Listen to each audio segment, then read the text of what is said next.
got a stride with drive and run up that money, I can't waste no time. Not at all. I do this for Jay, do no line. They steady be dissing, I ain't gon' respond. Can I I say really something all real on my quick? prime. I'm All right, focused, good determined, I'm all on looking. my grind. Yeah, Bottom, you know another I'm gon' shine. They episode ain't on my pace, so I of lost my vibe. Confessions of a Convict.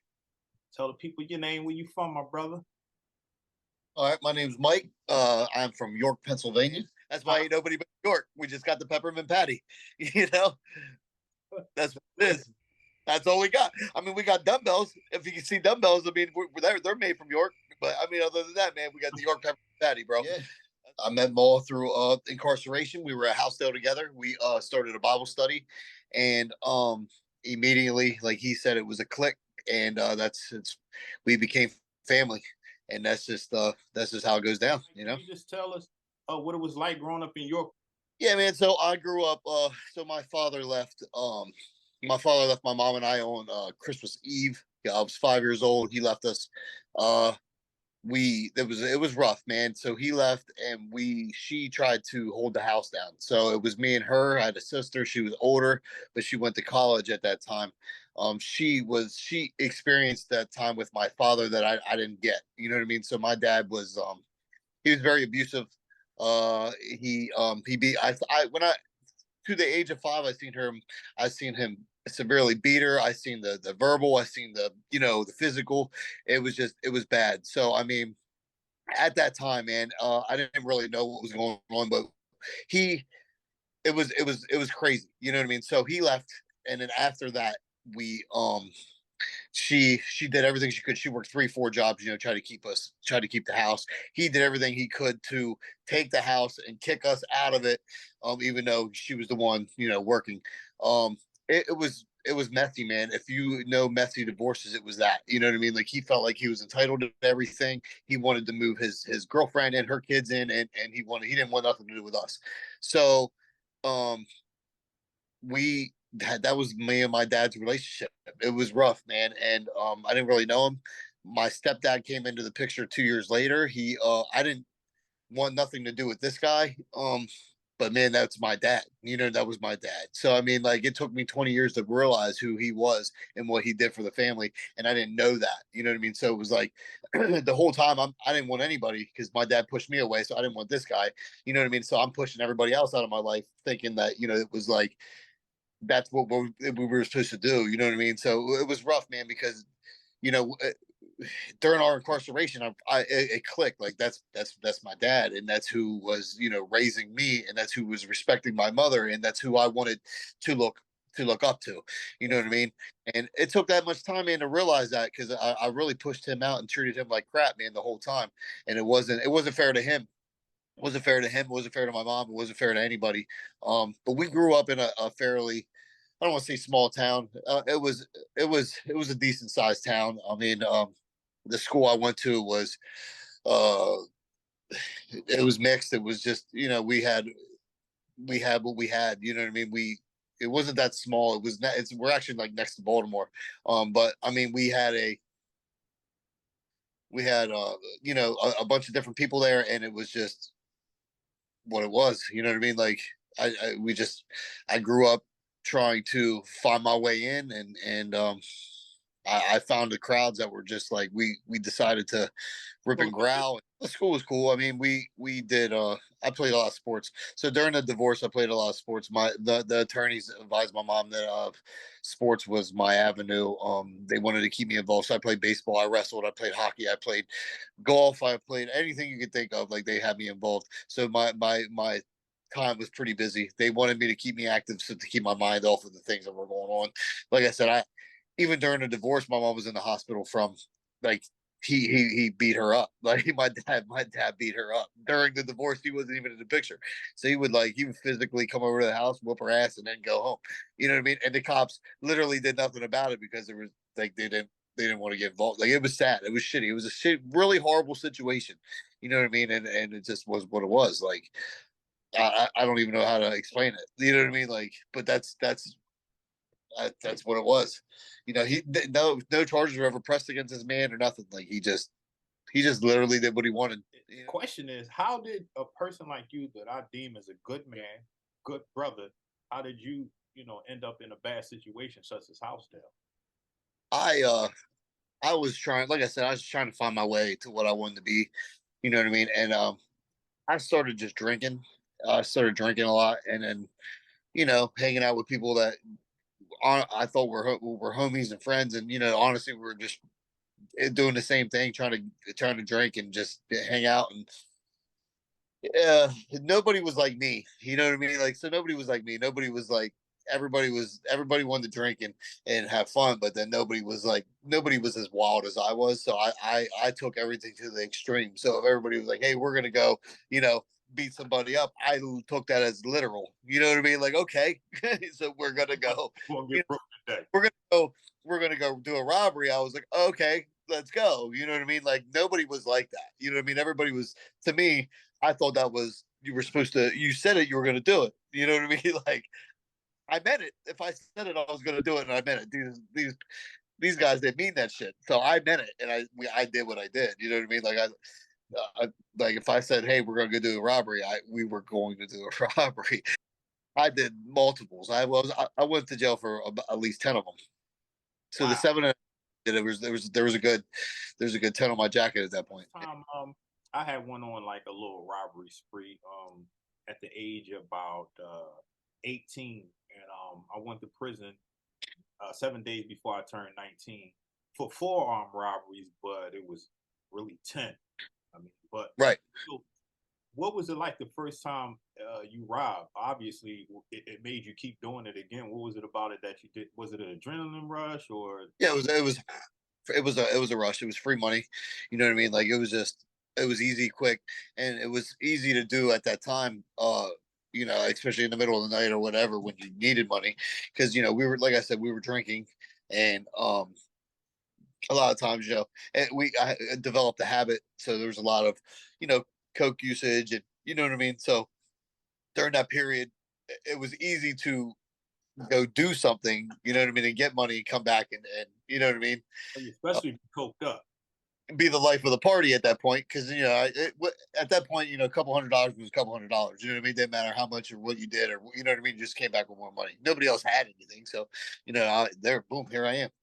But what was it like when you finally did get them handcuffs on you and they put you in that cell? Honestly, it was sort of a relief, because I mean, like, the run was over. You know what I mean? Like, the run was over. So it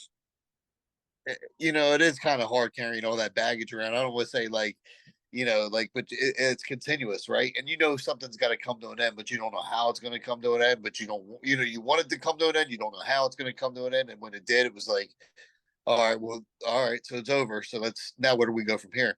You know what I mean?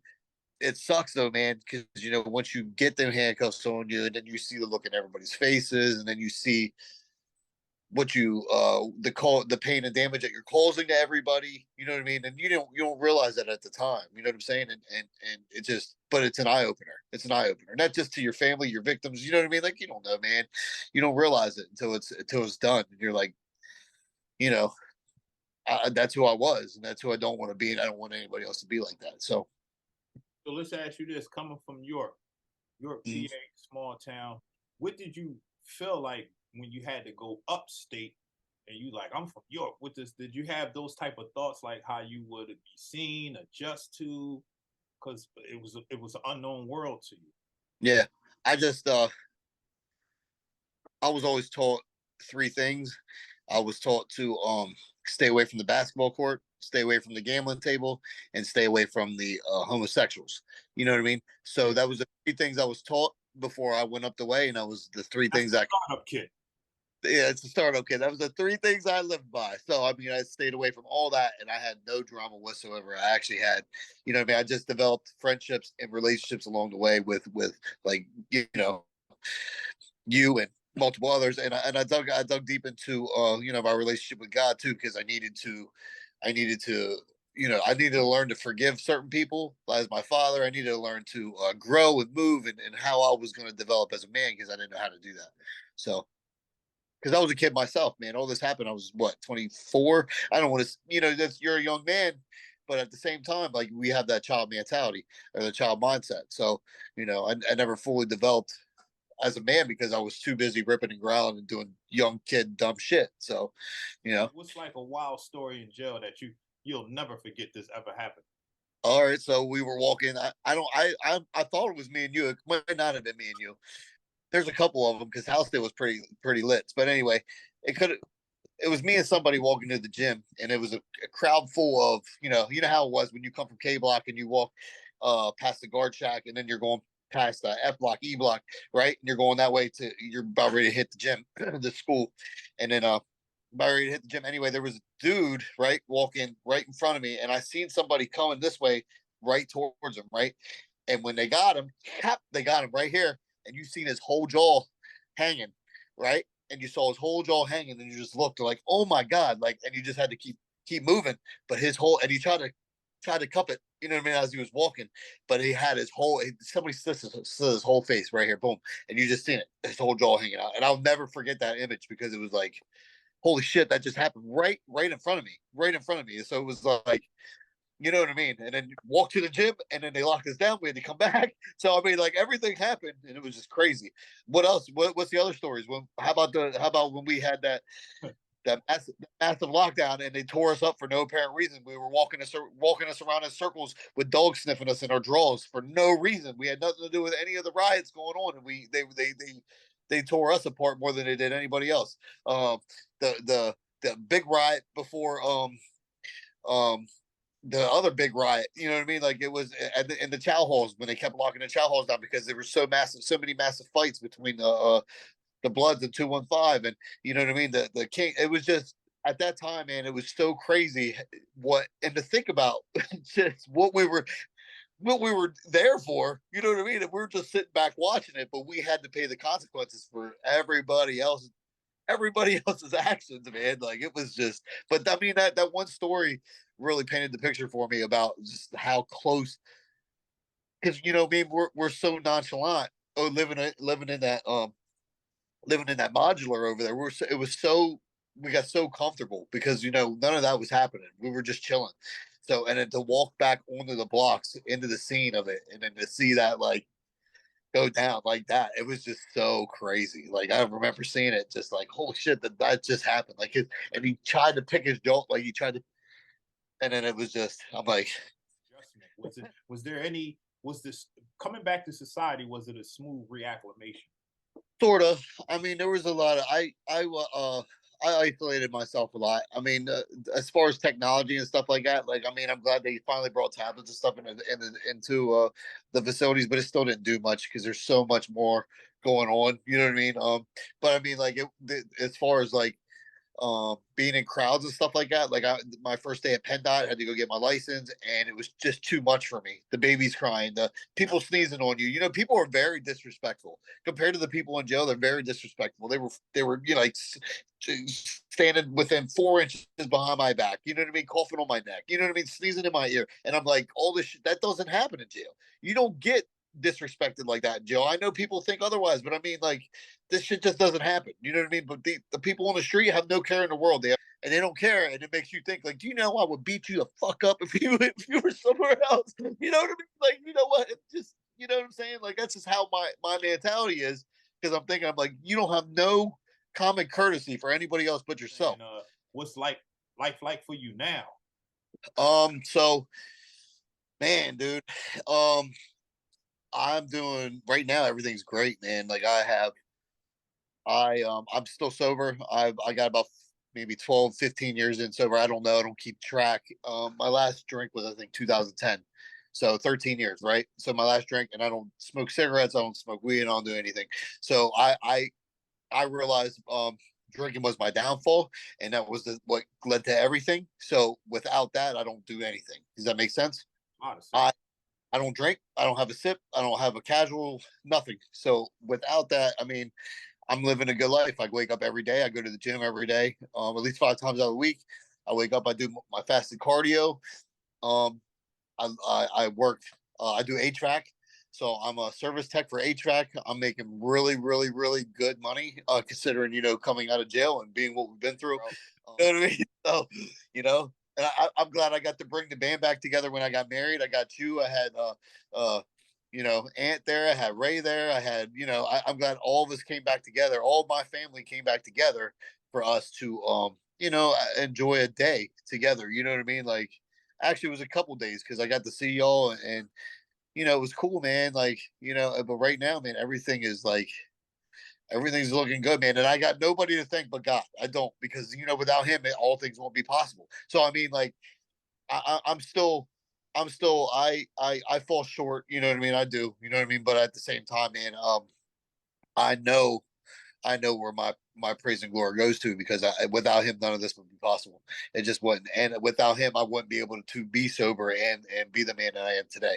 So he got me through them tough times, man, when we were up there, and them almost 8 years. He's got me through that, and that was hard, man. You know what I mean? Because you woke up some days like you didn't know how you were going to do it, and then you kept looking. You kept looking at the damn 2019. It's only 2012.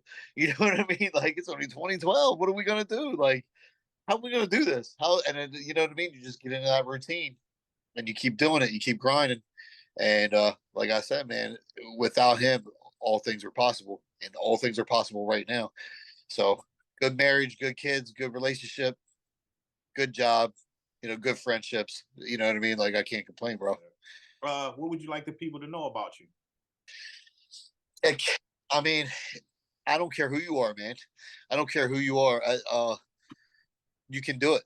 You know what I mean? Like, I don't care. Like, focus. You know what I mean? Just keep your mind right and focus. Like, I mean, this is literally, like, we are a walking, living testimony. If I could do it, you could do it. You know what I'm saying? Like, don't let anything come in between what your personal goal is. You know what I mean? Like, if you know what you have in your mindset, in your mind, and you want to accomplish that, accomplish it. There ain't nothing stopping you but you. You know what I mean? Like, you're the only one holding you back. Don't let anybody tell you that you need somebody to help you do something, because you are the one that's gonna keep you from falling, and keep you from growing. That's you. It's on you. You gotta growing up, right? I've always heard, I can lead you to water, right, but I can't tell you to drink it. You know what I'm saying? So they can lead us to water, but they can't make us drink that water. You know what I'm saying? So you have to drink that water. You have to do what is best for you, and make the right decisions in your life. If you want to start falling backwards and hanging out with the wrong crowd, that's on you. Nobody else. Nobody told you to do that. You did that. So, we have to ultimately make that choice, and be the men that we're supposed to be, and the man that you want to be, because ain't nobody can do that but you. So that's what I want people to know about me, is that I just want to thank God for everything, and I want to thank you for having me on here, and hopefully Ray and Ant and all the peoples, all our peoples that or have been around for us, and involved in our lives. You know what I mean? The people that we know for the last decade. You know what I mean? Like, hopefully everybody's doing well. So I still keep in contact with a couple of the bros in Housedale. So, you know what I mean? I actually got some pictures the other day. I seen got some pictures the other day from some of the lifers up there. So, Pompey and Mang and Bolo, and you know what I mean. So it was cool. It was cool to see the whole gang. But you could tell, man. You could tell time's wearing on everybody, and it's sad. Like, it's sad, bro. You know.